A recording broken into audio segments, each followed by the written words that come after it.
Well, living in Japan off and on for the last 7 years, we've all felt the tremors, the small earthquakes. Um, so we were expecting the same old, same old. And this one started off the same way, very weak, about 20 seconds into it, it was fine. Moving to about the 30, 45-second mark is really when I started to think to myself, what's going on right now? This is longer than they usually last, and it's starting to gain strength instead of filter out. So about then is when I figured it was not quite your regular earthquake, and the ground began to shake just a little bit more violently, and you could see a lot more movement outside with the vehicle shaking, car alarms going off.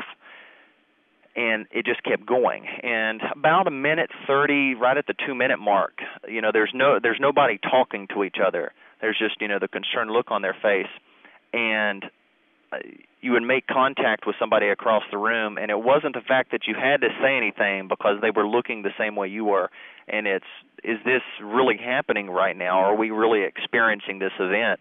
Because this earthquake was the strongest I had ever felt. It felt like it was lifting our building up and setting it back down and then shaking it around.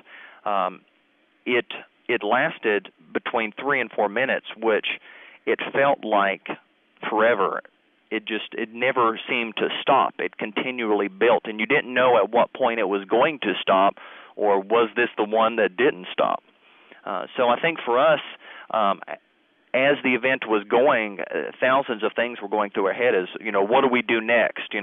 What do we fall back on? How do we take care of ourselves during this situation and everyone around us? It wasn't until afterwards, once we made sure everybody was okay and everything, that we found out that this was actually the 5th strongest earthquake in the world since 1900 and the most powerful to hit Japan since they started keeping records in the 1800s. It affected the ability for Japan to communicate with itself. Most of the cell phone services went down within minutes of the earthquake and the tsunami. It was another 3 or 4 hours before a lot of the cell phone services be able to pick things up.